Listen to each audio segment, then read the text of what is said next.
भक्ताय नमो नमः। ओम नमो भगवते वासुदेवाय। ओम नमो भगवते वासुदेवाय। ओम नमो भगवते वासुदेवाय। नारायणं नमस्कृत्यं नरं चैव नरोत्तमं देवीं सरस्वतीं व्यासं ततो जयमुदीरये। नष्टप्रायेषु भद्रेषु नित्यं भागवत सेवया भगवती उत्तम श्लोके भक्तिर्भवती नैष्टिकी। कृष्णाय वासुदेवाय देवकी नंदनाय च नंदगोपकुमाराय गोविंदाय नमो नमः। जय श्री कृष्ण चैतन्य प्रभो नित्यानंद श्री अद्वैत गदाधर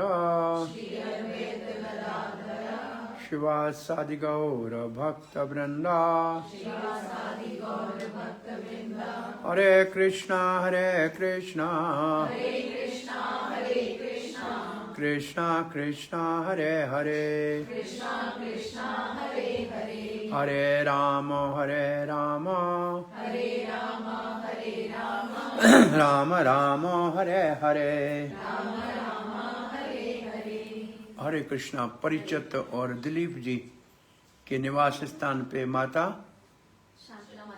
शांतला माता जी के प्रेरणा से श्रीमद् भागवत के 10वें स्कंद के 21वें अध्याय में गोपियों के उद्गारों को, वेणु गीत को जैसे सुखदेव महाराज परीक्षित को सुना रहे हैं, हम यहाँ दामोदर देश में उसका रसास्वादन कर रहे हैं। और ये गोपियों का एक युद्ध जो बोले जा रहा है आज विशेष रूप से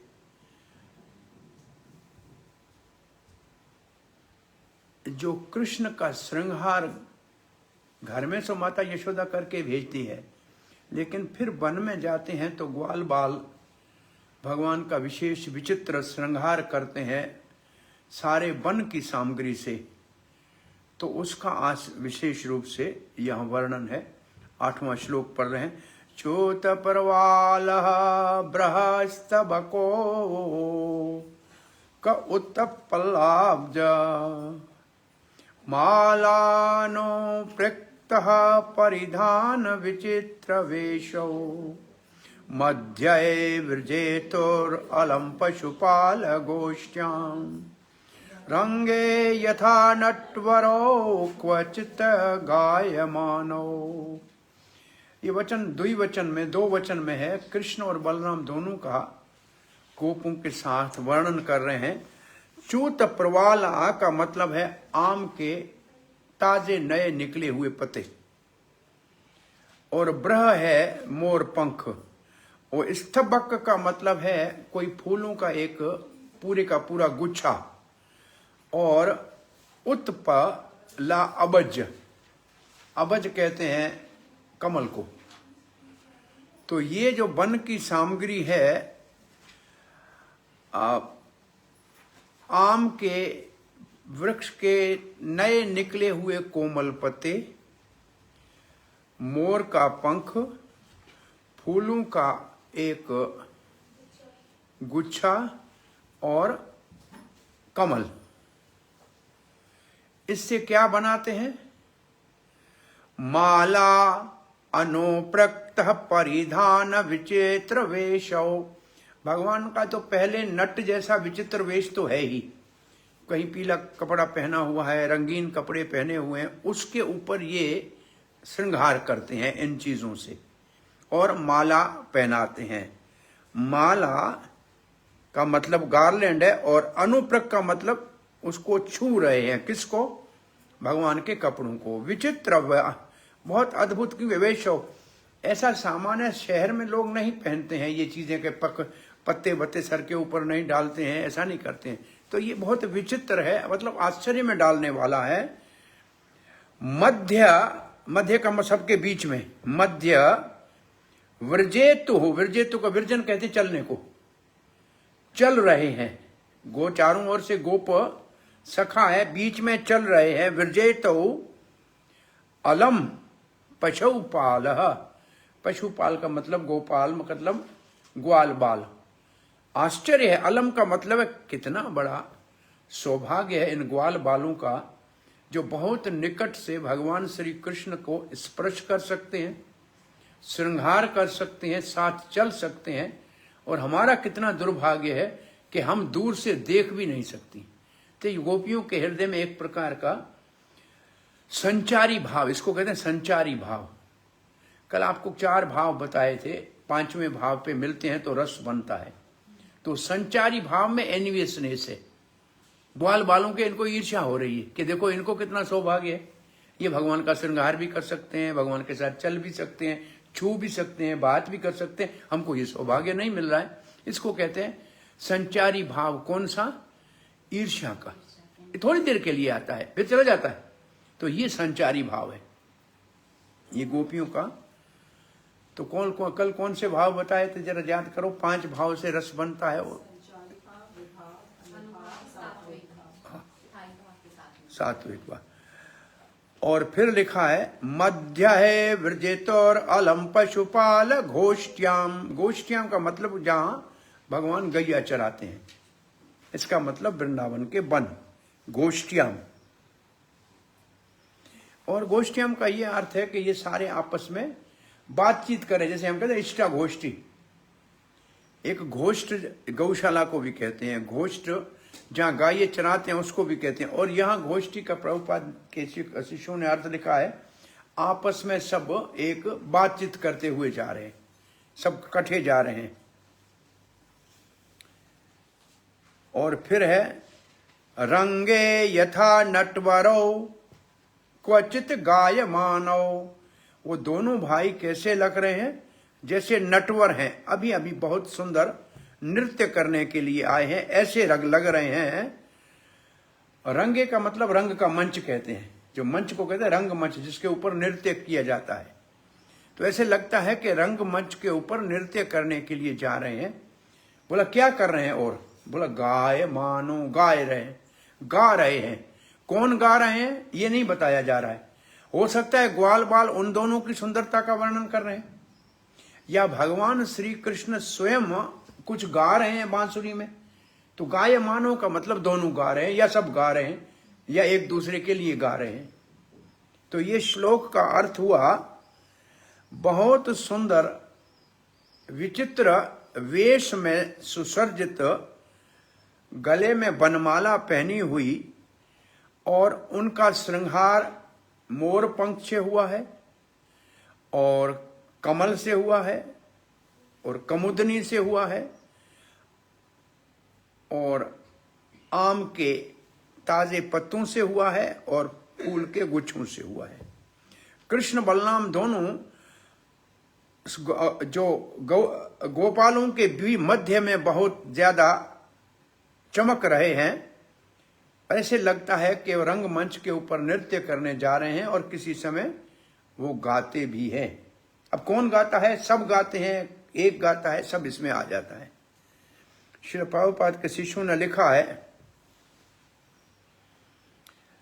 श्री कृष्ण के लीलाओं का स्मरण करके गोपियां घर में बैठी हुई ऐसे चिंतन कर रही है, और गोपियां चाहती हैं कि वो वन में जाएं और भगवान श्री कृष्ण की लीलाओं का दर्शन करें, और जा नहीं सकती क्योंकि लोक लज्जा के कारण। तो क्या करेंगी? बोला वो दूर से पेड़ों के बीच में से झांक के देख सकती हैं। ये लिखा है पेड़ों के बीच से झांक के देख सकती हैं।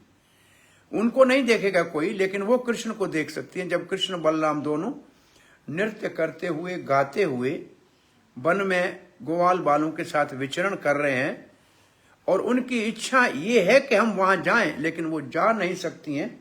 और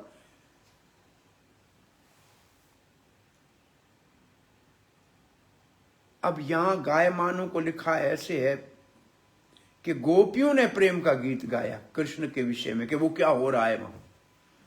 चक्रवर्ती पाद लिखते हैं, कितना बड़ा हमारा दुर्भाग्य है कि हम जा नहीं सकती हैं वन में।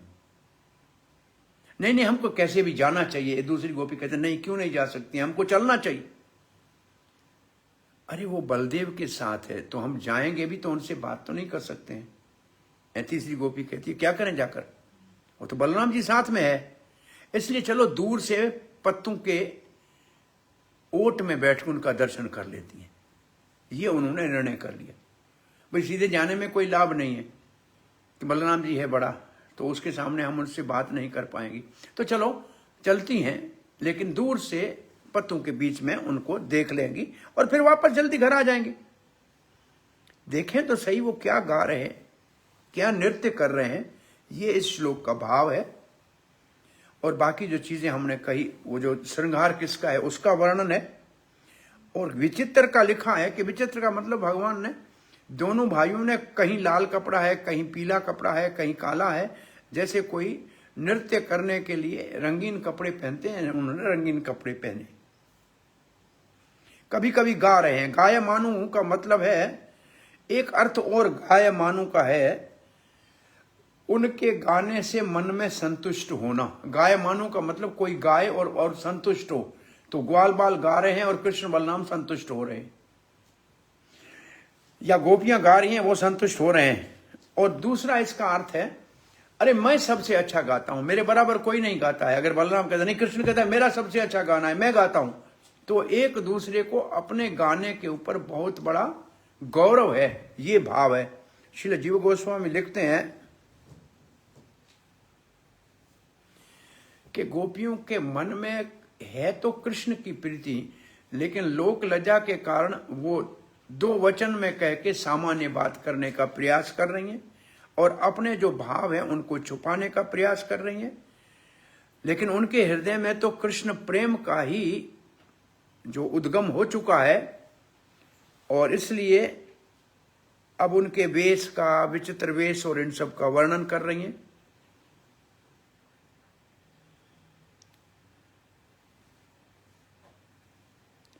तो ये प्रायः वही बात है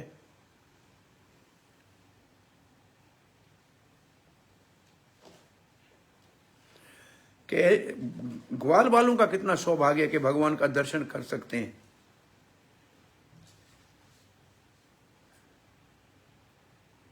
बोला केवल दर्शन नहीं कर सकते, उनके साथ गा सकते हैं, नाच सकते हैं, उसके साथ विहार कर सकते हैं।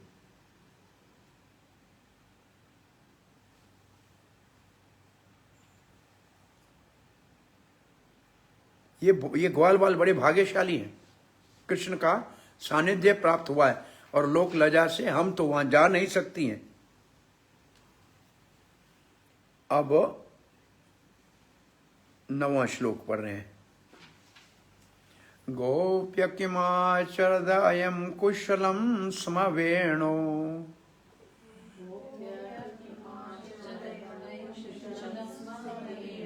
दामोदर अधर सुधामपि गोपिकानां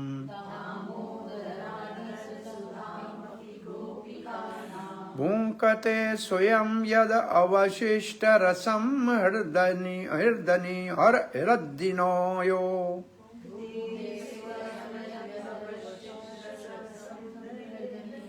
ऋष्यत् त्वचो अश्रुः मुमुचुतरवो यथार्यः।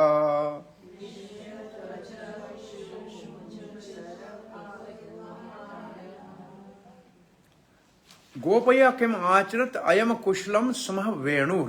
गोपया किम आचरद, एक गोपी, क्या आश्चर्य है। एक गोपी दूसरी को कह रही है, मानो राधा ललिता को कह रही है या आपस में सखियां कह रही हैं, गोपया किम आचरत, कौन सा क्या हो रहा है, क्या कर रहे हैं वो। अयम कुशलम सम वेणुर, ये जो वेणु है उसका जो कुशलम, उसका जो बहुत ही सौभाग्यशाली या ऑस्पिशियस बजाने का जो भगवान का कार्य है, कौन से भगवान का? दामोदर। ये दामोदर कहने से वो कहते हैं इनसे हमारा रिश्ता है। श्री कृष्ण और हम तो बचपन से ही साथ, वो गोप है, हम गोपियां हैं, तो हमारा तो बचपन से ही गांव में मिलन है, हमारा रिश्ता तो पहले से पक्का है। अब देखो तो सही, उस हमारे दामोदर के अधर सुधा को, उनके अधर सुधा को ये वेणु पी रहा है।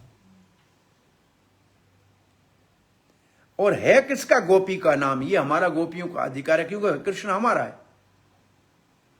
भूंकते उसको भोग रहा है अकेला, और किसी को नहीं भोगने दे रहा है, और कुछ छोड़ भी नहीं रहा है, अवशिष्ट कोई रस नहीं छोड़ रहा है। बोला वेणु के इस सौभाग्य को देखकर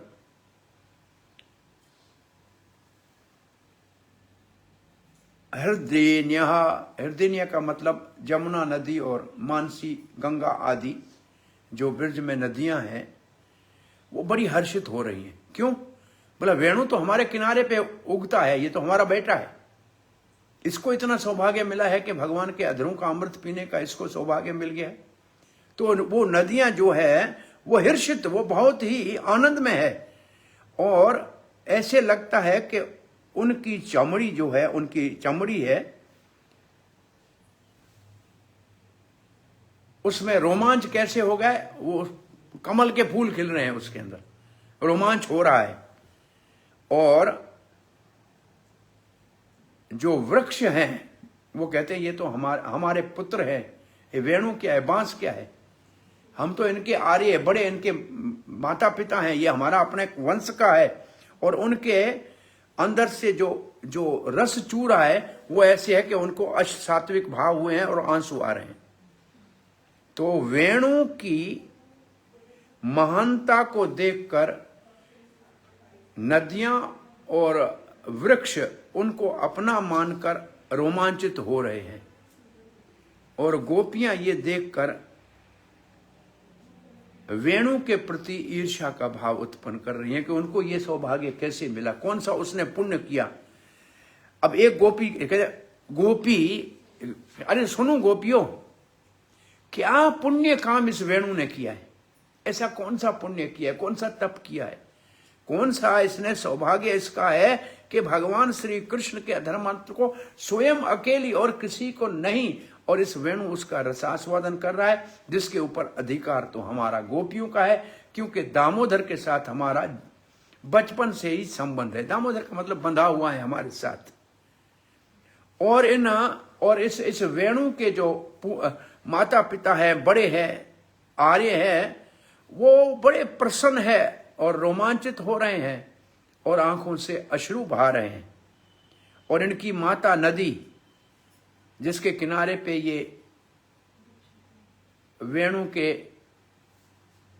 पिता के रूप में बांस उगता है, वो बड़ी आनंद में मगन है, इसलिए अपने अंदर जो कमल है उसको खिला रही है, जो लगता है कि उसको रोमांच हो रहा है। श्रील प्रभुपाद के शिष्य लिखते हैं, श्रील प्रभुपाद की ये ट्रांसलेशन कहाँ से ली गई है?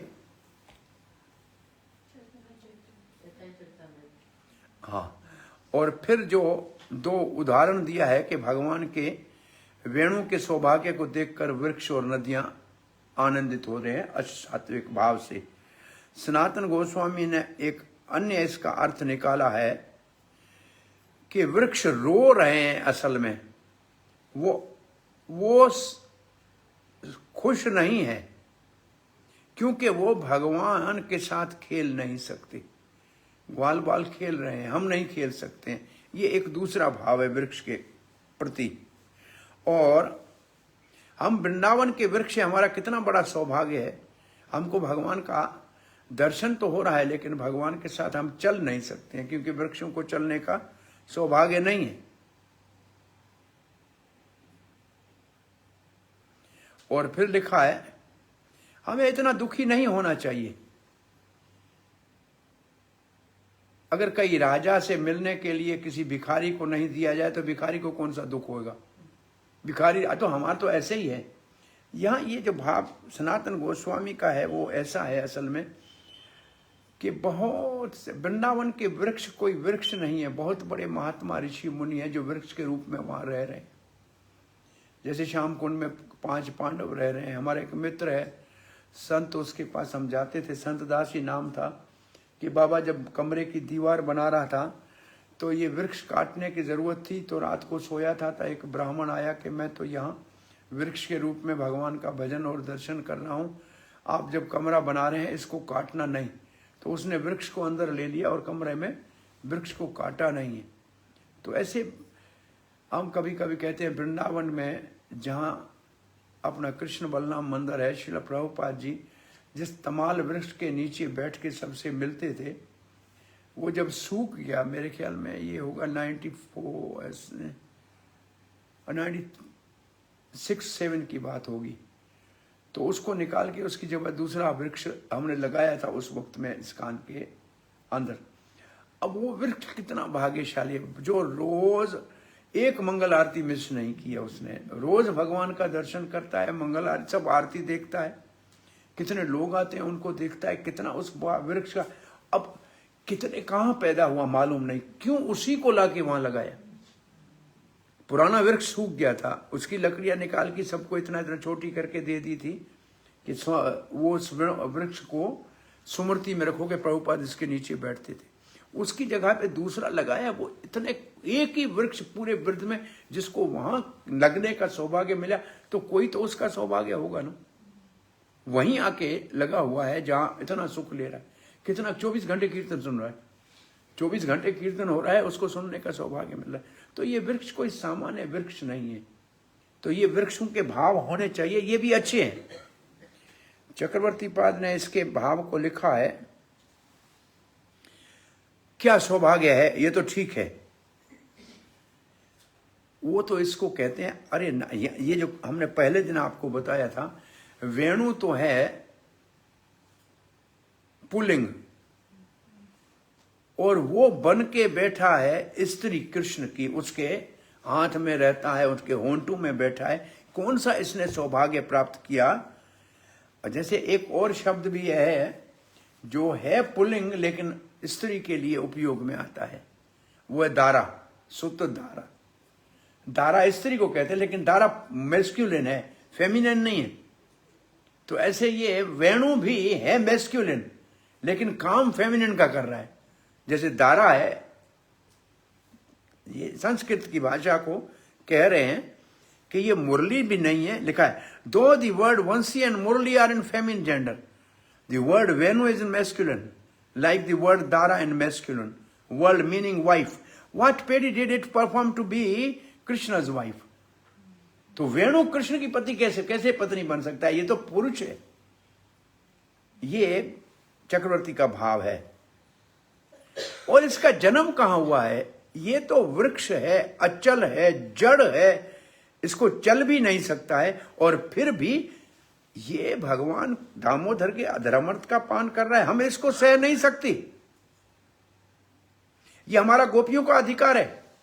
अरे कृष्ण तो गोप वंश में जन्म लिया है, हम गोपियां हैं, तो हमारा जन्म सिद्ध अधिकार है, तो ये क्यों ले रही। अरे ये तो वेणु बहुत ही निष्ठुर है, ये तो बड़ा, अरे पुरुष होके और ये रसास्वादन कर रहा है। और फिर यह लिखा है, अरे इसका कोई विवाह भी नहीं हुआ, कहीं इसके विवाह का भी वर्णन नहीं है, तो अनमेरिड है लिखा है, और अकेला ही है। ये तो चोरी कर रहा है, तो चोर हुआ ना, भगवान के अधरामृत को पी रहा है। अरे हम ही तो हैं भगवान के असल में प्रेम के रस को पान करने वाली, और ये देखो उसको पान कर रहा है।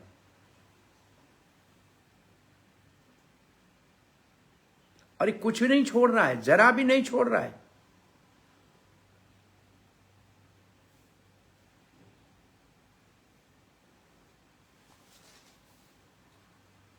उसके बाद उन दोनों का वर्णन किया है, नदियों के सौभाग्य का और वृक्षों के सौभाग्य का, जिनको ये प्राप्त हुआ है। अब गोपियां क्या कहती हैं? ये नदियां जो इस वेणु की सहेलियां बनी हैं और ये वृक्ष जो इसके मित्र बने हैं और इसके संदेश को इधर उधर भेजते हैं, ये सब के सब हमारे दुश्मन हैं। अब हमको इस वेणु को छुपा ही देना चाहिए। इसको कहीं ऐसे छुपा के रखें कि ये सारे हमारे दुश्मन हमको जलाएं ना, और ये वेणु कभी कृष्ण के अधर्मत को पी न सके। ये संचारी भाव है गोपियों के हृदय में ईर्ष्या का। ये दोबारा यहां चक्रवर्ती पाद लिखते हैं,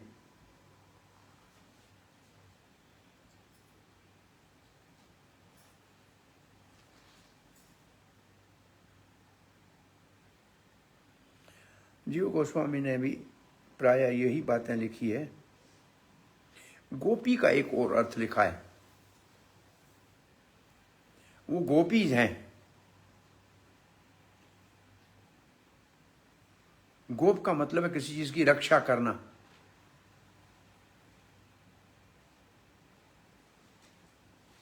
ये वेणु क्यों भगवान के अधरामृत में रहता है, भगवान के हृदय में रहता है, भगवान के हाथ में रहता है, हमसे आज्ञा भी नहीं लेता है। कृष्ण तो हमारा हमसे बिना पूछे कर रहा है। क्यों ले रहा है? ये क्यों आनंद ले रहा है?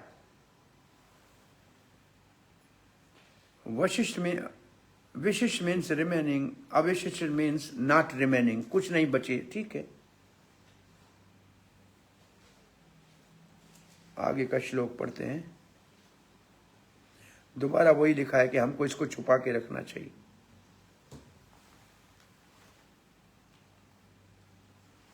वृंदावनम सखी भुवो वितनोति कीर्तिम,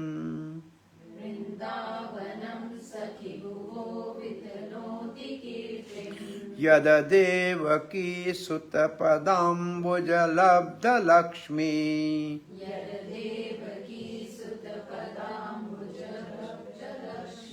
गोविंद वेणुम अनुमत्त मयूर नृत्यम,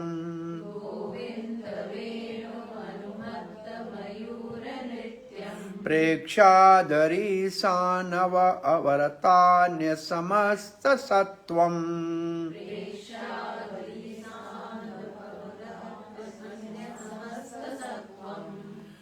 हे सखी, एक गोपी दूसरे को कहते, हे सखी वृंदावनम, ये वृंदावन जो है, जो इस धरती के ऊपर महिमा बढ़ा रहा है, देवकी सुत के चरण कमल के स्पर्श के कारण, ये तो वैकुंठ से भी ज्यादा महान हो गया। और लब्ध, इनको ये भाग लक्ष्मी, ये तो इनको बहुत बड़ा धन मिला। गोविंद वेणुम, और भगवान गोविंद वो जब वेणु वादन करते हैं तो उसको सुनने के बाद मत्त हो जाते हैं मयूर।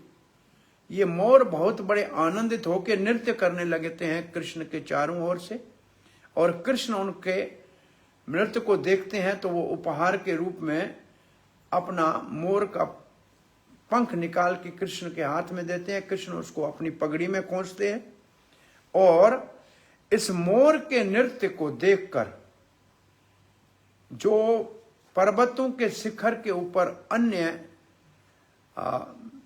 पक्षी हैं या पशु हैं, वो स्तब्ध हो जाते हैं, वो उसको देखते रह जाते हैं।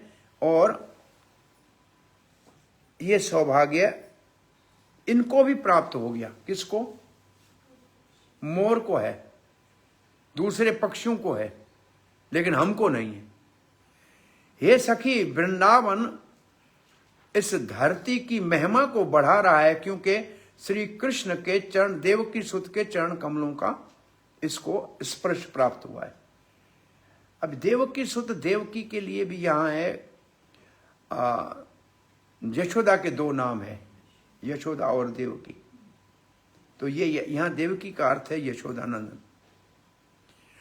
और वो जो मयूर है वो गोविंद के वेणु के वादन को सुनकर नृत्य कर रहा है, और दूसरे जितने भी जीव पशु पक्षी वृक्ष गोवर्धन आदि के ऊपर हैं, अन्य किसी और पर्वत के ऊपर हैं, वो ये दृश्य देख के स्तब्ध हो जाते हैं।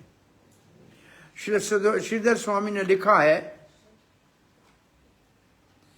श्रीधर स्वामी ने ये बात लिखी है कि ये जो लीलाएं हैं ये और कहीं नहीं होती हैं।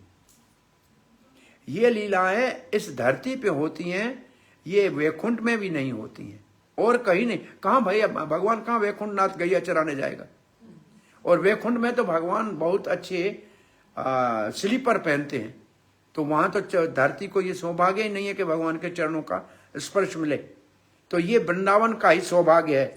और फिर देवकी के लिए लिखा है, ये श्लोक लिखा है प्रभुपाद के शिष्यों ने कि ब्रज विष्णु पुराण में देवकी और यशोदा दोनों नंद की पत्नी के नाम है, इसलिए वो देवकी की सहेली हो तो ये भी संगति बैठती है।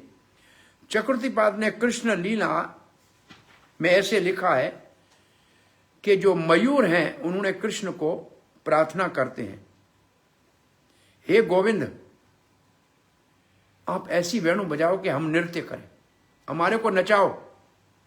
और कृष्ण ऐसे वेणु बजाते हैं और मयूर उसके चारों ओर घेर लेते हैं, और जैसे जैसे स्वर में कृष्ण बांसुरी बजाते हैं उसी स्वर में ताल से ताल मिलाकर और मयूर नाचने लगते हैं।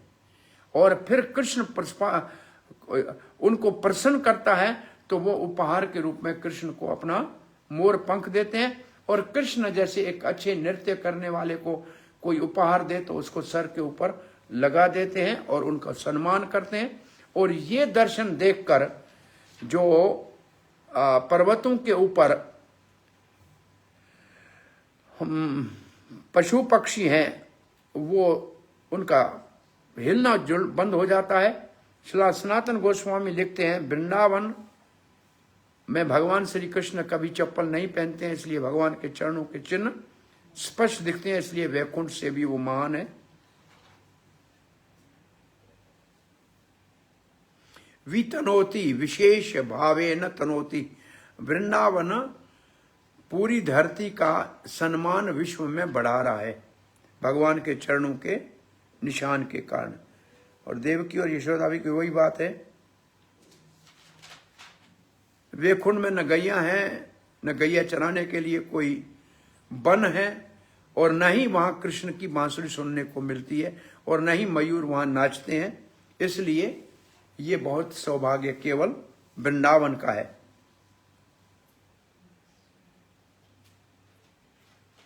अरे गोपियां हम भी चाहती हैं कि इसको देख लें।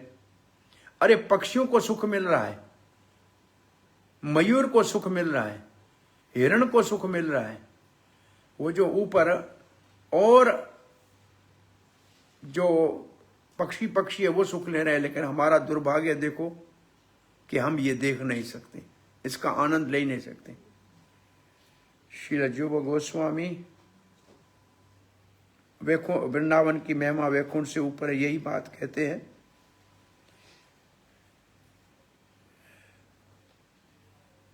और वासुदेव का पुत्र है, इसके लिए एक और कारण बताते हैं कि गर्ग ऋषि ने जब कृष्ण का नामकरण किया था तो कहा था पहले ये वसुदेव का भी पुत्र था, अब आपका बेटा है। तो इससे भी वसुदेव सुत कहने में कोई आपत्ति नहीं है।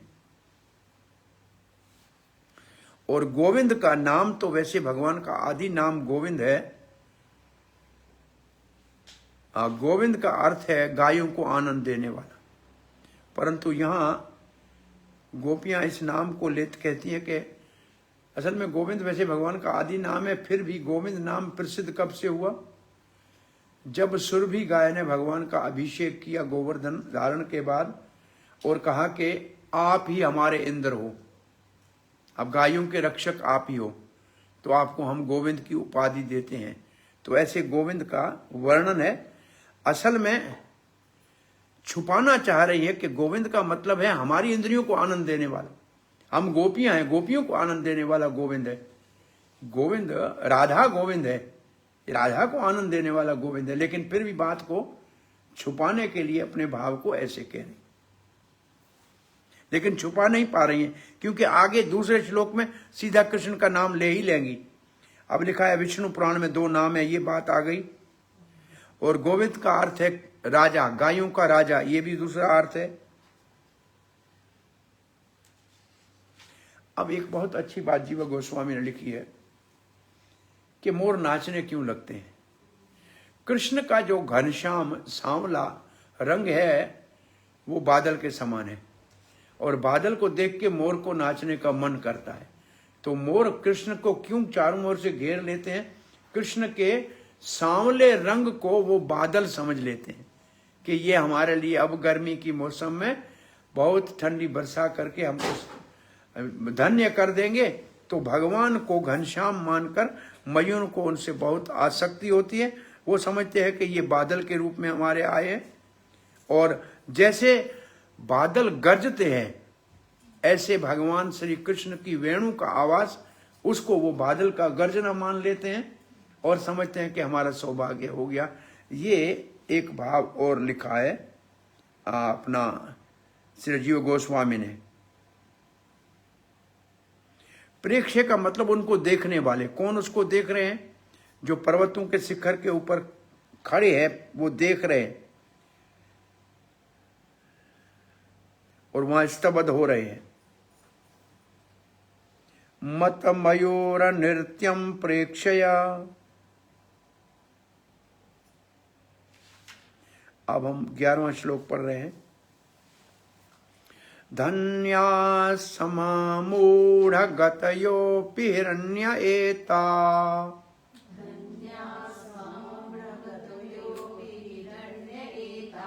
यानंद नंदनम उपात विचित्र वेशम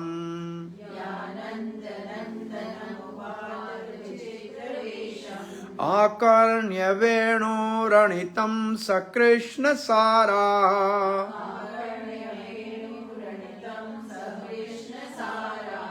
पूजां ददोह विरचितां प्रणयावलोकैः।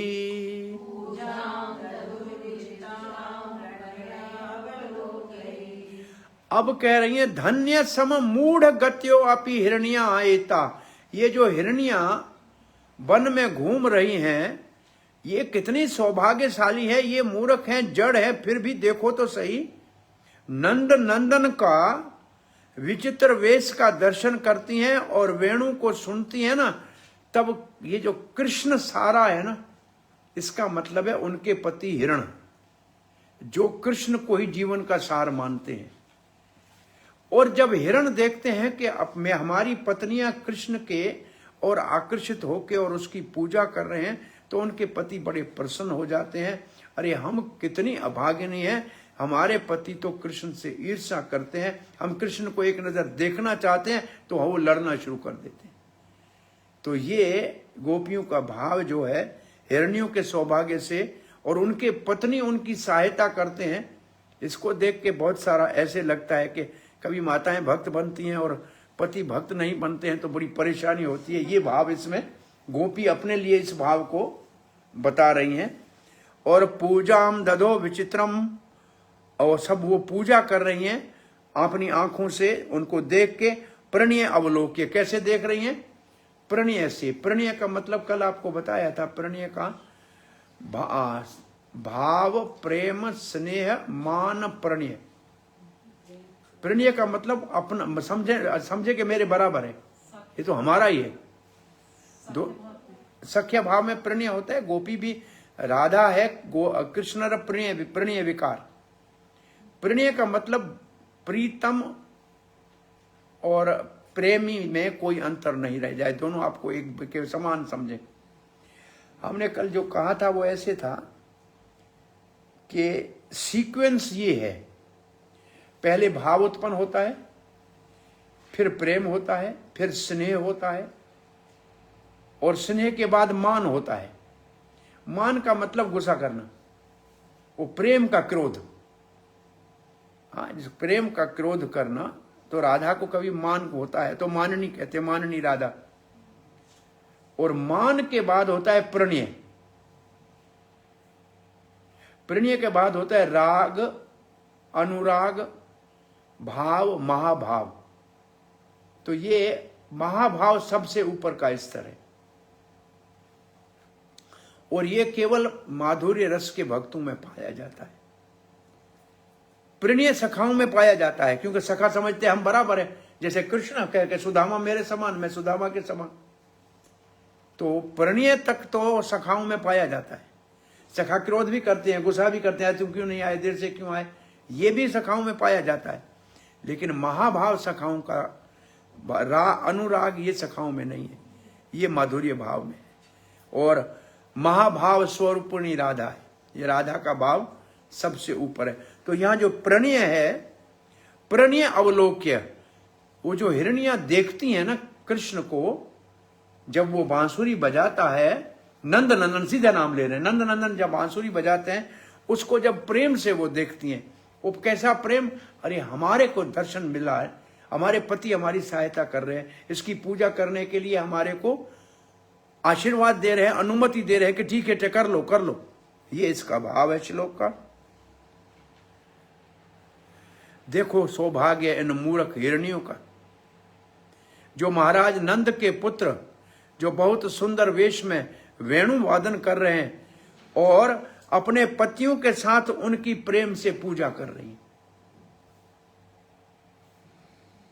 और श्रील प्रभुपाद के शिष्य लिखते हैं, गोपियां कैसे सोच रही है कि हम तो कृष्ण के पास जा नहीं सकते हैं, हमारे पति हमको जाने नहीं देते हैं, लेकिन हिरनियों के पति जो है वो कृष्ण से प्रेम करते हैं। सार का मतलब हिरण जो है वो कहते हैं कृष्ण ही हमारे जन्म का सार, कृष्ण सार। कृष्ण सार ये हिरण का सूचक है, हिरनियों के पति का। वो अपनी पत्नियों को कहते हैं आइए आइए आप भी कृष्ण से प्रेम कीजिए, उसकी सेवा कीजिए, उसकी पूजा कीजिए, और तब उनका कैसा धन्य जीवन है हिरण और हिरणी के गृहस्थी का। और देखो तो सही हमारा दुर्भाग्य,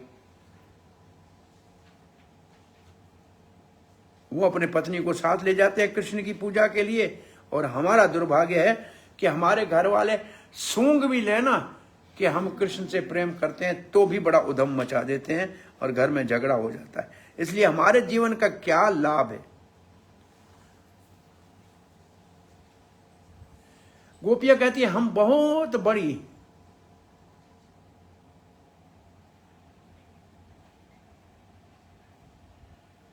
हरे कृष्ण, गोपियां कहती है कि हम बहुत बड़ी बुद्धिमान है, इस बुद्धिमानी का लाभ क्या है। वो मूर्ख हिरनियां जो सुख ले रही हैं वो भी हम नहीं ले सकती हैं, तो हमारे अक्लमंद होने का क्या जरूरत है। और सम का मतलब है कितना बड़ा आश्चर्य है, कितना बड़ा हमारा दुर्भाग्य है, उनका कितना बड़ा सौभाग्य है। और इसके बाद हम कृष्ण से मिलने भी नहीं जा सकती, हमारे पति स्वीकार नहीं करते। अब कहते वृंदावन की महिमा की क्या बात करें, वो तो भगवान का धाम है, लेकिन जिन्होंने वृंदावन का शरण लिया है, चाहे वो पशु न हो ना, उसका सौभाग्य कितना बड़ा है। वृंदावन के अंदर रहने वाले हिरण कितने भाग्यशाली हैं, वहां रहने वाले बंदर कितने भाग्यशाली है, वो भगवान का दर्शन करने का सौभाग्य मिलता है। ये कहते हैं हिरनियों का भाग तो देखो, अरे उनको अकल भी नहीं है, वो जानती भी नहीं है क्या है, फिर भी कितना बड़ा उनका सौभाग्य है कि नंद नंदन को देख सकती हैं। बड़ा सुंदर वेश है नटवर वपू का, और ब्रहा पीड़म नटवर वपू का दर्शन कर रही है ये।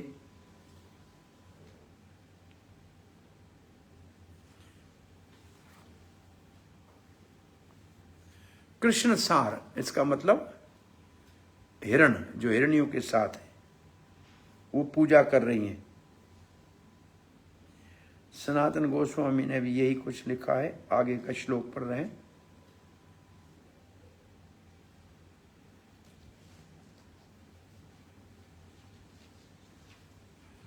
बांसुरी वेणु का वादन सुनकर जो वृंदावन में जन्म लिया है कितने भाग्यशाली है। चाहे भले बुद्धिमान नहीं भी हो, पशु भी हो, तो भी उनके हृदय में कृष्ण के लिए प्रेम अपने आप उत्पन्न हो जाता है। वो चल भी नहीं सकते, भले मूढ़ गति हो जाए, एक जगह रुक भी जाएं, फिर भी कृष्ण का प्रेम अपने आंखों से उनको देखते हैं प्रेम के, और उसी से भगवान की पूजा करते। बस कृष्ण की ओर देखना ही उनकी पूजा है। लेकिन हमारा सौभाग्य देखो, एतहा वो अपने पतियों के साथ सेवा कर रही है कृष्ण की, और हमारे घर में हम कृष्ण का नाम भी लेते हैं तो हमारी निंदा होती है। आगे का श्लोक पढ़ रहे हैं। कृष्णम निरीक्ष्य वनितोत्सव रूपशीलम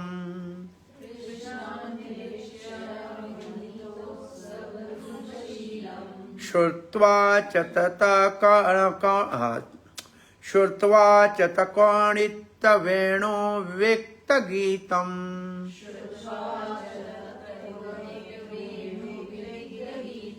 देव्यो विमानगत्यः स्मरण्यो न सारा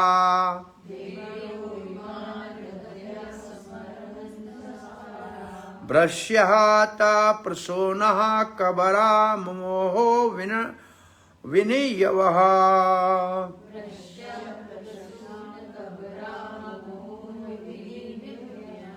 अब हिरनिया तो हुई पशु और जड़ बुद्धि, अब तुलना कर रही हैं देवताओं की स्त्रियों की। अब देवता की स्त्री हो गई ऊपर की और हिरनिया होगी नीचे की, हम तो बीच वाली हैं। उन दोनों को सुख मिल रहा है, हमको नहीं मिल रहा है। अब उनका भाव ये है, कृष्णा निरीक्षा मतलब कृष्ण को देखकर, वन उत्सव, जब वन में भगवान जा रहे हैं तो वनिता उत्सव, वनिता उत्सव मतलब वनिता जो देवताओं की पत्नियां है उसको कहा है वनिता। जब कृष्ण को वन में जाते हुए ये देव स्त्रियां देखती है, रूपशीलम, क्या देखती हैं? कृष्ण के सुंदर रूप को और उसके स्वभाव को, उसके शील को, उसके कैरेक्टर को देखती है। श्रुत्वा, जब वो सुनती है, चता काम अनित, जब वेणु का वादन वो सुनती है, तो क्या क्या पहले देखती हैं? भगवान के रूप को, बिढ़ापीडम नटवर बपू को देखती हैं, और फिर उसके शील को, शील को मतलब वो जब गायों से प्रेम करते हैं, हिरनियों को छू लेते हैं, तो देखते हैं ये सबके साथ कितना स्नेह कर रहे हैं, तो उसके शील को देखते हैं। शील उसके स्वभाव को कहते हैं, जो बड़े से के साथ भी प्रेम से मिले, छोटे के साथ भी प्रेम से मिले, हर एक को आदर दे, वो शीलवान कहलाता है। और दो पहले देखा, रूप को देखा, फिर शील को देखा, फिर वेणु के वादन को सुना, जो विशेष उसमें गीत गाया गया। तो देव्या विमान गत्य, और देवियां जो अपने पतियों के साथ विमान में जा रही थी, उनके हृदय में समरन्योन सारा, उन्होंने, उनके हृदय में कृष्ण के लिए प्रेम उत्पन्न हो गया। तो उनके पतियों ने मना नहीं की, बहुत अच्छा। और उन्होंने कैसे प्रेम होता पता हो उनके हृदय में उत्पन्न हो गया, कैसे पता लगा? भृश्यात प्रसोना कबरा, और जो उनके बाल के जूड़े में जो पुष्प थे वो गिरने लगे, और मुमुहु विनिवियाह, और जो उनके कमर में पट्टे बंधे हुए थे वो ढीले होने लगे। इसका मतलब वो विह्वल हो गई कृष्ण प्रेम से, उनके भाव ऐसे होने लगे, और उनके पतियों ने कोई नाराज नहीं हुए, वो खुश हो गए। ये भाव दूसरा है, हिरनियों के पतियों का भाव और देव स्त्रियों के पतियों का भाव, और कृष्ण को देख के उनको कितना आनंद मिल रहा है, इसका वर्णन है। तो इसका अर्थ है कृष्ण की सुंदरता, रूप को और चरित्रशील को देखकर जो वनिताओं के लिए बड़ा उत्सव था, ये देवताओं की पत्नियां अपने अपने विमानों से अपने पतियों के साथ जा रही थी, उन्होंने जब वेणु वादन को सुना तो उनके हृदय में कामदेव ने जैसे बाण मारा हो, और उनके फूल जूड़ों से गिरने लगे, और उनके जो है कमरबंद पट्टे ढीले होने लगे। तो Shri Krishna personality of god and Prabhupada ji लिखते हैं, ये श्लोक भगवान की वेणु का आवाज कहां तक पहुंचता है। भगवान जब वेणु वादन करते हैं, उसको जब 7वें नोट पे जाते हैं, तो ये ब्रह्मांड के अंदर देवलोक तो क्या, उससे ऊपर ब्रह्मा आदि के लोक तक ये पहुंचता है। शंकर जी भी इसको सुनते हैं तो आपस में ब्रह्मा शंकर से पूछता है कौन सा सुर में बजा रहे हैं, कुछ समझ में आ रहा है क्या बजा रहे हैं इस वक्त। और विष्णु और इंद्र तक परेशान होते हैं कि ये कौन सा सुर है, क्या गा रहे हैं। तो इतना दूर दूर तक वेणु का जो है वादन जाता है। और फिर गोपियों को भी नाना प्रकार के विमान देखने का सौभाग्य प्राप्त हुआ, तो देवताओं को देख सकती थी। और आगे लिखा है, ये तो सिंपल है मेरे ख्याल में, आप पढ़ सकती हैं।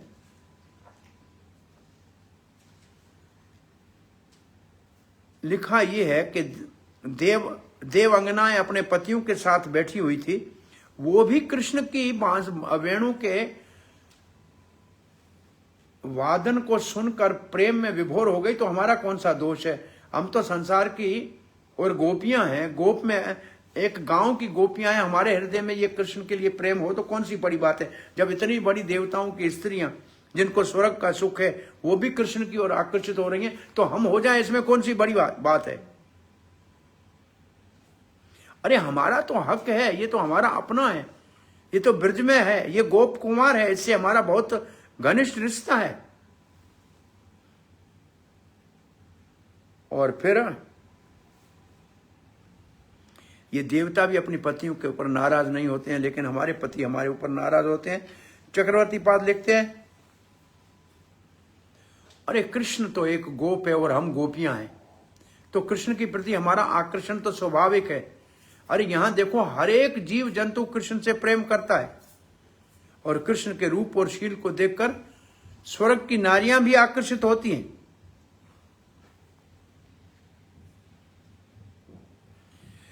अब जीव गोस्वामी कहते हैं, वृंदावन के अंदर रहने वाले जीवों के भाग्य की क्या बात करें, वो तो सौभाग्यशाली हैं, लेकिन आकाश में उड़ने वाले विमानों में बैठी हुई देवताओं की स्त्रियों का भी सौभाग्य कितना बड़ा मान है, वो तो देख लो।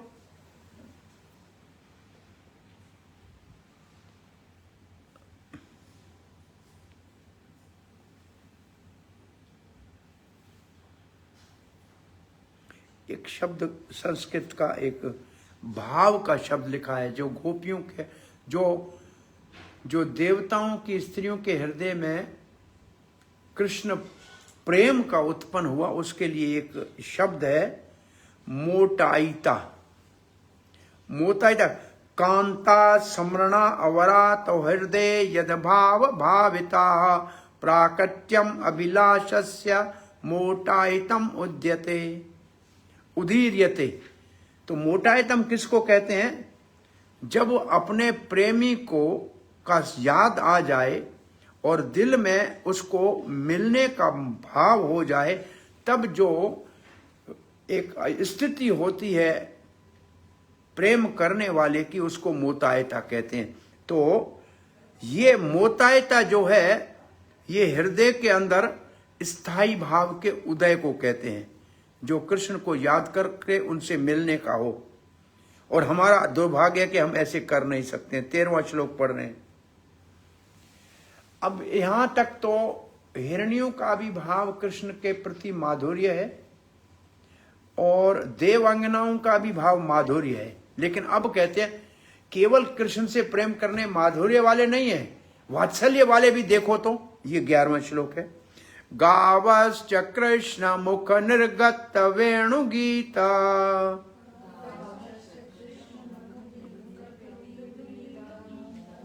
पीयूषम उत भेत करण पुटैः पिबन्तयः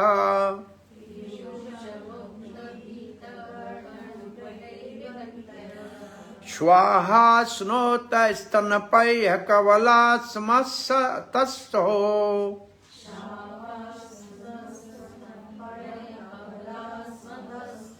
गोविंदमात्मनि दृशाश्रो कला स्पृश्नयत्य।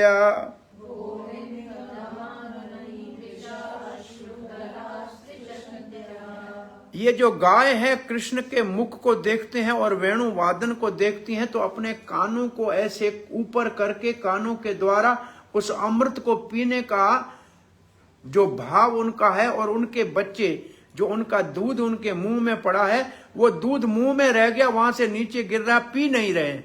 और कुछ बछड़े जो मुंह में घास रख के बैठे हैं, वो खा नहीं रहे हैं, और आंखों से देखने के लिए उनके पास इतने आंसू आ गए, देख नहीं सकते हैं, इसलिए गोविंद आत्मनि दृश्यो, वो अपने मन में गोविंद का दर्शन कर रहे हैं, क्योंकि आंखों से दिखता ही नहीं। तो ये वात्सल्य भाव जो गायों के हृदय में कृष्ण के दर्शन का और वेणु के वादन का सुन के, ये वात्सल्य भाव है। ये माधुर्य भाव नहीं है, वात्सल्य भाव है। आगे एक सखा भाव आएगा जब बादलों को देखेंगे, तो वो सखा भाव है, कृष्ण के मित्र हैं। तो 3 भाव इसमें कम से कम वेणु गीत में है। माधुर्य भाव गोपियों का, हिरण्यों का, स्वर्ग की स्त्रियों का, और वात्सल्य भाव गायों का, और सखा भाव बादलों का। ये 3 भावों का वर्णन है। तो ये श्लोक का अर्थ आपको समझ में आ गया।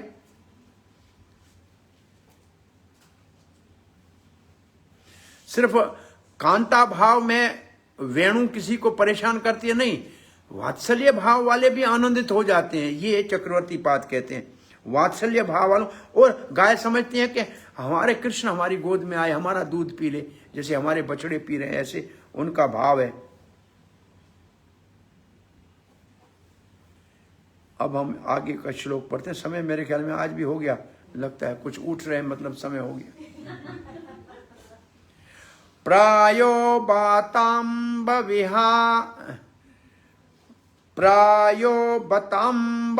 विहगा मुनयो वने अस्मिन्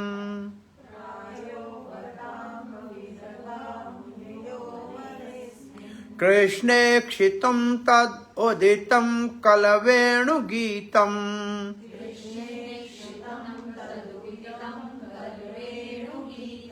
आरोहये द्रुम भुजां रुचिर प्रवालाम्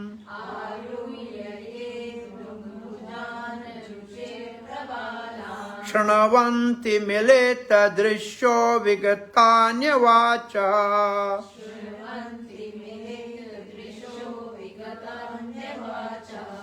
अब कहते हैं कि स्त्रियां हो या गाय हो को छोड़ो, बड़े बड़े ऋषि मुनि जो है ना, वो भी वेणु वादन जब सुनते हैं तो विभोर हो जाते हैं।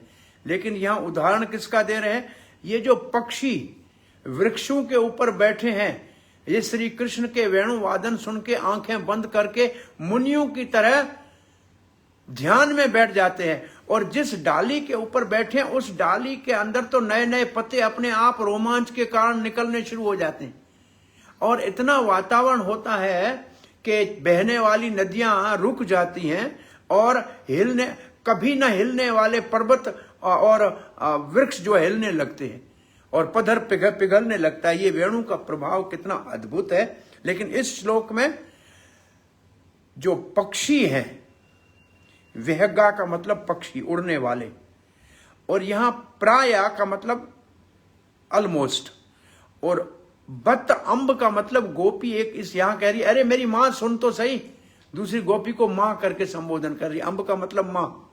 तो कभी कभी भाव में, अरे मां सुन तो सही, देखो वो पक्षी आंखें बंद करके मुनि की तरह कृष्ण का वेणु सुन रहा है, और जहां जिस डाली पे बैठा है वो डाली भी बहुत प्रफुल्लित है। ये भाव है इस श्लोक का। और कुछ नहीं सुनना चाहते, कृष्ण का वेणु सुन रहे हैं, जैसे कोई बड़े ऋषि हों। ये वृक्ष कहते हैं कि पक्षियों को मुनि क्यों कहते हैं? बोला ये वृक्ष में रहते हैं। एक तो रहते हैं वृक्ष में, और ये आंखें बंद करके बैठते हैं, और चुप रहते हैं, और हिलते भी नहीं है, इसलिए ये मुनि है, एकांत में बैठ जाते हैं। अब हम आगे का श्लोक पढ़ रहे हैं, और इस श्लोक में लिखा है ब्रह्मा विष्णु शिव इंद्र ये भी सुन नहीं सकते हैं, तो मुनियों की क्या बात करें। ये भी भगवान की वेणु से प्रभावित होते हैं, तो पक्षी हो तो कौन सी बड़ी बात है।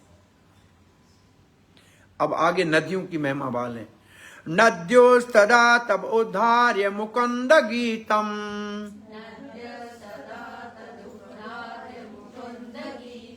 आवर्त लक्षित मनोभाव भग्न वेगा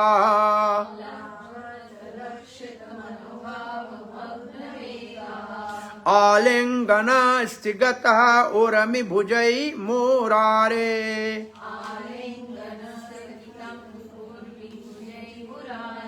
गृह्णन्ति पादयुगलं कमलोपलहाराः।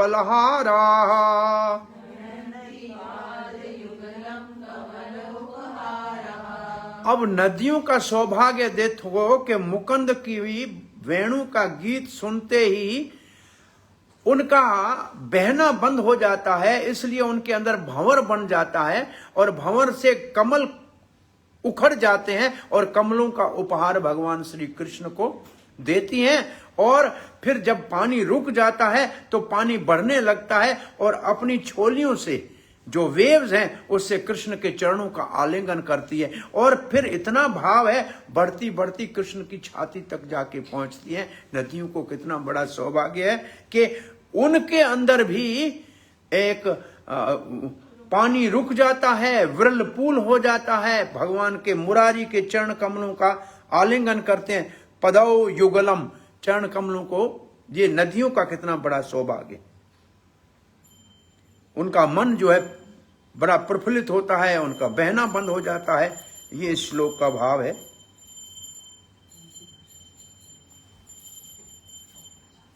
अरे ये भगवान का वेणुवादन केवल नारियों को नहीं आकर्षित करता है, ये श्लोक कहता है ये तो नदियां भी आकर्षित हो जाती हैं।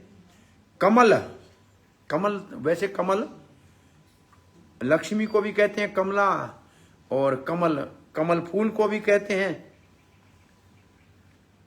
और कमल जल को भी कहते हैं। अमर कोश में कमल का अर्थ है जल, तो जल से भगवान के चरणों का आलिंगन करती हैं। भगवान को नदी का मन करता है कि आलिंगन करें तो उनकी अरे गोपियां कहती हैं हमारी इतनी बड़ी भुजाएं नहीं है जितनी नदियों की है, वो तो भगवान के चरणों का आलिंगन कर लेती हैं, हम तो नहीं कर सकती हैं। तो ये गोपियां नदियों के भाव को देखते हैं, वो अपने हृदय के भाव को छुपा नहीं सकती हैं, इसलिए वो विशेष रूप से भगवान के इस रस को के नदियां जमुना, मानसी, गंगा आदि कैसे वेणुवादन को सुनकर आगे बढ़ के कृष्ण के लिए हृदय में राग उत्पन्न होता है और मुकुंद को आलिंगन करने के लिए अपने भुजाओं को आगे बढ़ाती हैं अपनी वेव्स की रूप में, और कमल को उखाड़कर और कृष्ण को अर्पण करती हैं। आगे का श्लोक।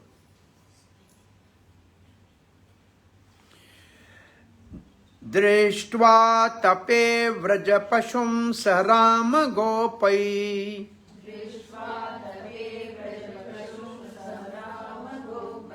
संचारयन्तम् अनुवेणुम् उदीरयन्तम्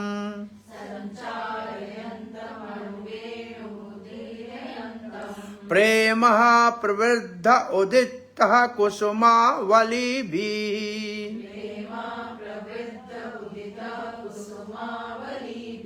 सख्यो व्यधात स्ववपुषाम्बोध आतपत्रम्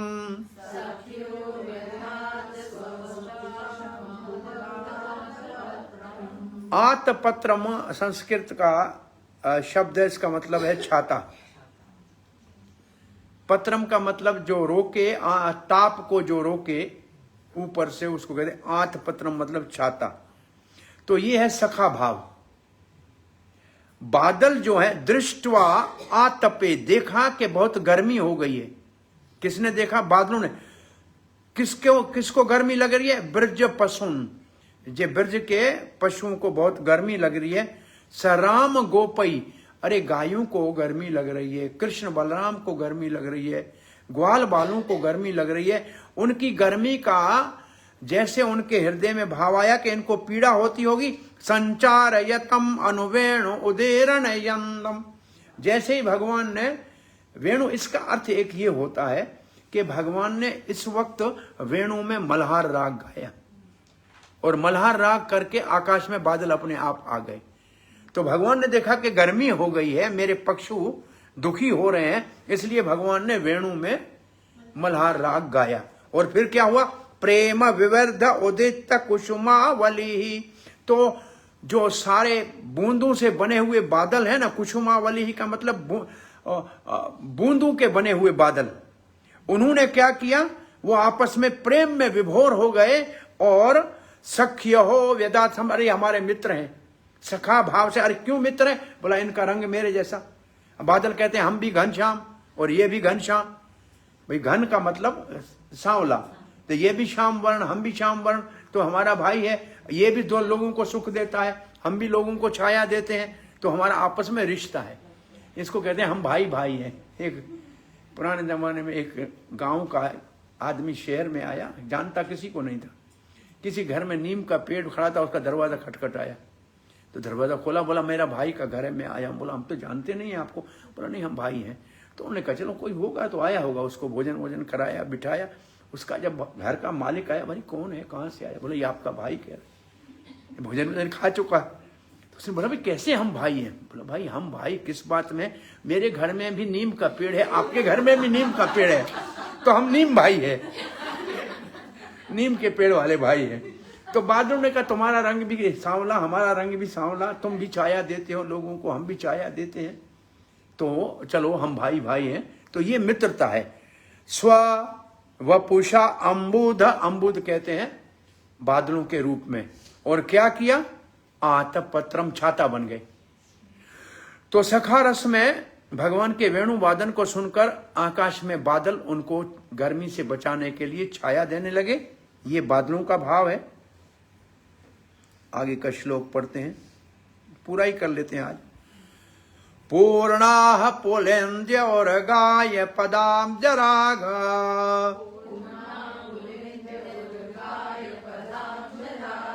श्री कुंकुमेन दयितास्तन्न मंडितेन,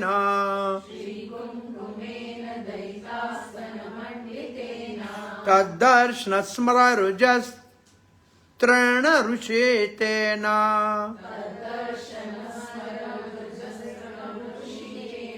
लिम्पन्तय आनन कुचेषु जहौस्तद आधिम्,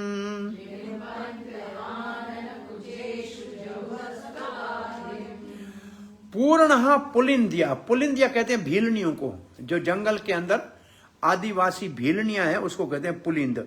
वो जंगल में जा रही थी, वो पूर्ण हो गई, उनका जीवन पूर्ण हो गया। कब? उर्गाय, उर्गाय का मतलब जो बहुत सुंदर बांसुरी बजाने वाले श्री कृष्ण है। उर्गाय पदम भोज राग, उनका भी भगवान के चरण कमलों में राग हो गया। कैसे? बोला श्री कुंकुमेन, श्री मतलब राधा रानी, कुंकुमेन मतलब जो राधा रानी के वक्ष स्थल पे कुंकुम लगा हुआ था, वो क्या है? राधा रानी दैत्य स्तन मंडतेन, वो राधा रानी जो भगवान श्री कृष्ण को बहुत प्रिय है, और उसके वक्ष स्थल पे जो कुंकुम लगा हुआ था। तद दर्शनम, अरे उन्होंने रास्ते में कृष्ण को नहीं देखा, लेकिन घास के ऊपर लाल लाल कुंकुम के निशान देखे। और उसके लिए ऐसे भी लिखा है कि क्योंकि गोपियां पीछे देखने आई थी, तो उनके अपने वक्ष स्थल से भी गिर सकता है, या कृष्ण के चरणों को लगा हुआ है, जिनका दिन में ही गोपियां और कृष्ण का कहीं मिलन हुआ है, और ये वहां से गिरा है, और ये पत्तों के ऊपर और घास के ऊपर कुंकुम पड़ा है श्री जी का। ऐसे श्री जी सीधा लिखा है राधा का। और उसको जैसे उन्होंने देखा, कहां देखा? तिरना, घास के ऊपर, पत्तों के ऊपर। तो उन्होंने उसको उठाया, लिम्प्यंते, अपने मुंह पे, आनंद ऐसे मुंह पे लेप दिया, और अपने वक्ष स्थल पे लेप दिया। और उससे उनको हुआ क्या? तद आदि नाम, उनको जहूस चली गई। क्या? आदि, जो उनको दुख और पीड़ा हो रही थी, जो उनके हृदय में प्रेम की पीड़ा हो रही थी, बस वो कुंकुम लगाने से शांत हो गई। इसका मतलब ये है सीधा, राधा रानी के चरणों की धूल किसी को मिल जाए तो उसके सब ताप संताप समाप्त हो जाएंगे। तो इस भीलनी का जीवन ही पूर्ण हो गया कि राधा रानी के वक्ष स्थल की जो कुंकुम थी, वो श्री कृष्ण के चरणों को ऊपर लगी हुई घास से उनको जैसे मिली, उनका जीवन धन्य हो गया। ये भीलनियां कितनी भाग्यशालिनी है, ये गोपियों का भाव है।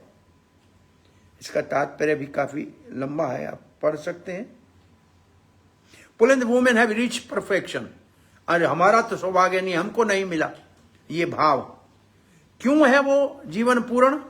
अरे उन्होंने कुंकुम को अपने स्तन पे लगा लिया, अपने वक्ष स्थल पे लगा लिया। किसका? उर्गाय अबज्जराग, कृष्ण का। कहां से आया था? दैत्य स्तन मंडिता, ये तो राधा रानी का था लिखा, राधा सीधा लिखा है चक्रवर्ती पाद ने राधा। और बहुत ज्यादा कुछ श्लोक भी लिखे हैं जीवा गोस्वामी ने, लेकिन यस्या से अच्छे गुण कहां से आते हैं ये लिखा है। वर्ज स्त्री हो यदवांचंती पुलिंद्या तृण, अरे हम तो भगवान के चरणों के रज को अपने सर के ऊपर रखना चाहती हैं, जिसके ऊपर कुमकुम लगा हुआ है राधा रानी के वक्ष स्थल का। और ऐसा ही भाग उन पुलिंद भीलनियों को मिला है जिनको वो चीज जंगल में मिल गई है पत्तों के ऊपर, जब भगवान गैया चराने गए हैं। ये 10वें स्कंद के 83 चैप्टर के 42 और 43 में है। अब एक श्लोक में 4 बातें और अच्छी हैं, याद कर लीजिए। ये जीव गोस्वामी ने लिखा है, वाराणस्याम विशालाक्षी, वाराणसी की देवी है विशालाक्षी, विमला पुरुषोत्तमे, और जगन्नाथपुरी में है विमला। रुक्मणी द्वारावत्याम, रुक्मणी है द्वारावती की महारानी। और फिर लिखा है राधा वृंदावने, राधा रानी वृंदावनेश्वरी है। तो ये 4 मुख्य देवियों का वर्णन है। वाराणसी में कौन है? विशालाक्षी, जिसकी आंखें बहुत बड़ी हैं। विशालाक्षी ही वाराणस्याम विमला पुरुषोत्तमे, विमला तो पुरुषोत्तम क्षेत्र में विमला देवी का मंदिर है। और विमला प्रसाद, भक्ति सिद्धांत सरस्वती का नाम है विमला प्रसाद, विमला का प्रसाद। वैसे राधा रानी का नाम एक विमला है। और रुक्मणी द्वारावत्याम, द्वारावती नगरी में रुक्मणी, और वृंदावन में राधा वृंदावने। और ब्रह्म संहिता में श्री शब्द गोपियों के लिए, सब गोपियों के लिए, सिर्फ राधा रानी के लिए नहीं, सबके लिए। श्रिया कांता, ये जो श्लोक है ना, श्रिया कांता, हाँ श्रिया कांता कांता परम पुरुषा, ये जो श्लोक है इसमें श्री सब गोपियों के लिए है। और गौतम तंत्र में देवी कृष्णमयी प्रोक्ता राधा पर देवता सर्व लक्ष्मीमयी सर्व कांति श्रोमणि परा, बहुत कुछ लिखा है। बोला इस श्री का अर्थ लक्ष्मी नहीं हो सकता। जीव गोस्वामी कहते इस श्री का अर्थ लक्ष्मी नहीं हो सकता, क्योंकि लक्ष्मी तो बेलवन में तपस्या कर रही है कृष्ण की रास में जाने के लिए, तो ये लक्ष्मी नहीं है, ये राधा है। ये श्री का अर्थ राधा है। बहुत लंबा तात्पर्य इसका लिखा है। अंबुजाक्ष तव पादतलम रमया। चलिए जी आगे का श्लोक, बहुत महत्वपूर्ण श्लोक आ रहा है। 83 का 43, 83 चैप्टर का 43 है, समथिंग 43-4 है। अब ये सबसे महत्वपूर्ण श्लोक पढ़ रहे हैं। हंतायमादर्य बला हरिदास वर्यो,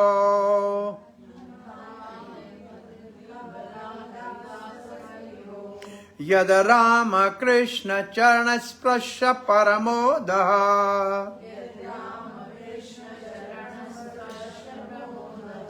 नानं तमानं तनोति स गो गोपयोः तरो तयोरत्यत्।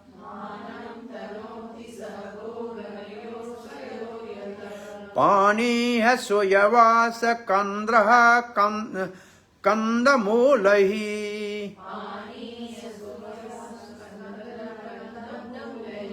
गोपियां कहती हैं भगवान को मिलना है तो भगवान के भक्त का शरण लेना पड़ेगा। अब हमारे निकट में सबसे महान भक्त है गोवर्धन।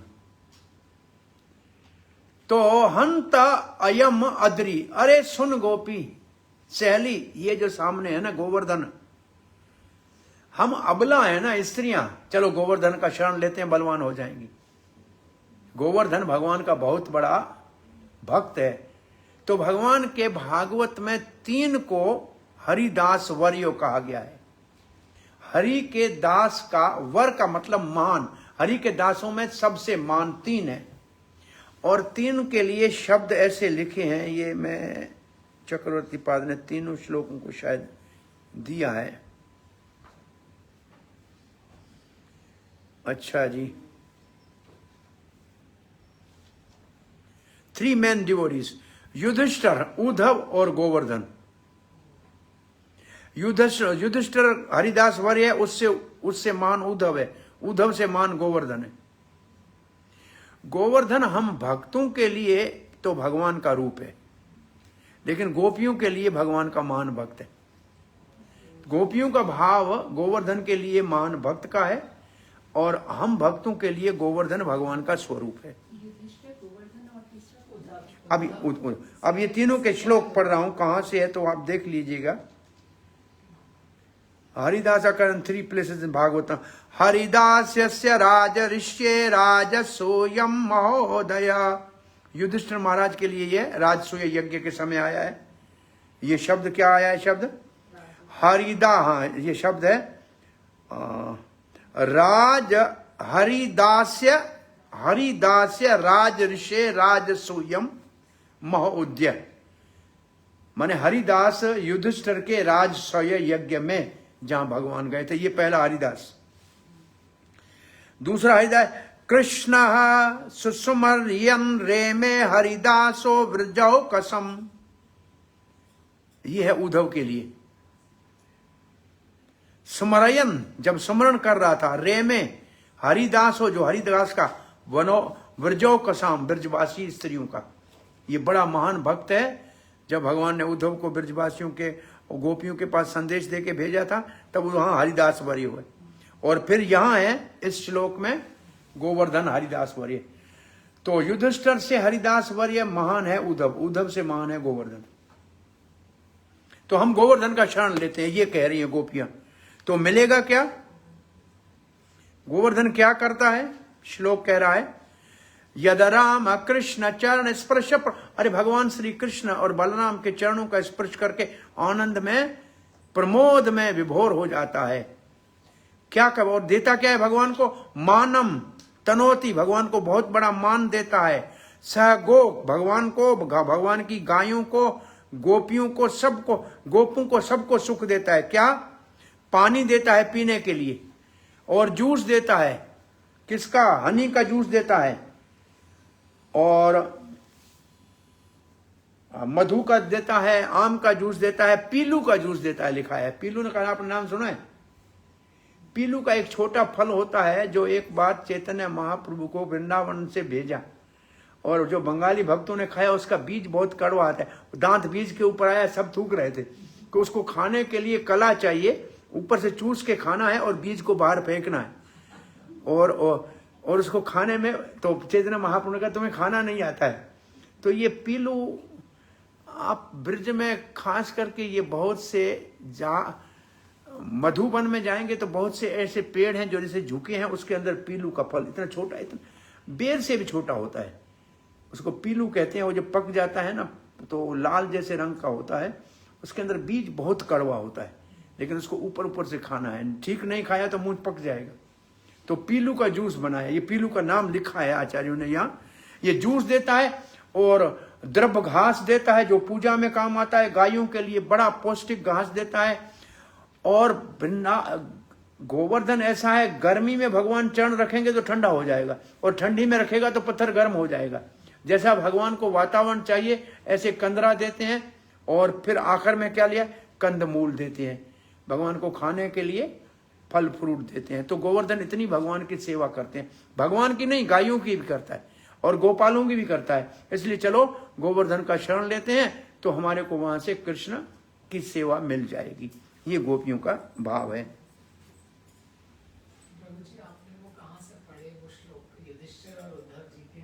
अब है तो भागवत में, यहाँ तो कमेंट्री में लिखे हुए चक्रवर्ती पाद की, लेकिन भागवत के अंदर ये तीनों श्लोक हैं जो चक्रवर्ती पाद ने कमेंट्री में दी है।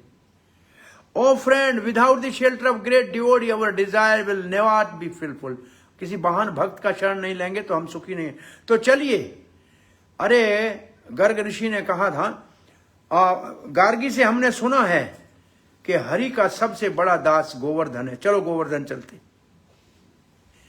आइए मानसी गंगा में स्नान करते हैं और फिर गोवर्धन का, हरिदेव का दर्शन करेंगे फिर गोवर्धन जाती है, ये गोपियां सोच रही हैं। चाहिए मानसी गंगा का स्नान करें, वहां हरिदेव का दर्शन करें और फिर चलो गोवर्धन चलती हैं, बस वहीं आपको सब कुछ मिल जाएगा। अब ये अगला श्लोक, गागोपकै अनुवनम नयतोर उदारा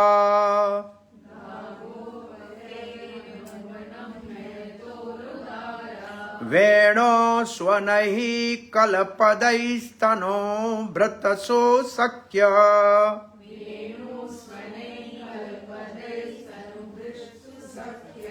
अस्पन्दनं गतिमतां पुलकस्तरुणाम्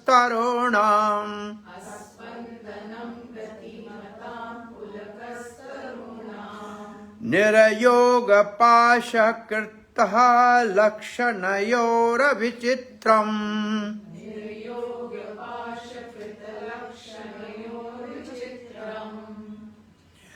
अब गोपियां कह रही हैं, जब कृष्ण और बलराम अपने ग्वाल बाल सखाओं के साथ वनों के अंदर जा रहे हैं, तब उनके सर के ऊपर गायों के पीछे के पांव बांधने वाली रस्सी को कभी सर के ऊपर बांध देते हैं, और वो रस्सी चक्रवर्ती बात की पीले रंग की सूत से बनी है और उसके दोनों ओर छोर के ऊपर मोती होती जड़े हुए हैं, और कभी कंधे के ऊपर रख देते हैं। ये जैसे यहाँ ऊपर ये ऊंट को बांधने वाली रस्सी रखते थे, तो ये ग्वाल बाल जो है वो ऐसे सर के ऊपर गायों को पीछे पांव बांधते हैं धोने के लिए ना, वो रस्सी रखते थे। वो रस्सी कभी रख लेते हैं और ये गाय को धोने के लिए जब काम आती है। और कृष्ण जब अपने वेणु का वादन करते हैं तो उनका जो मधुर स्वर निकलता है, उसमें जो चलने वाले जीव हैं वो खड़े हो जाते हैं और जो खड़े वृक्ष हैं वो हिलने लग जाते हैं। ये सब कुछ अद्भुत है।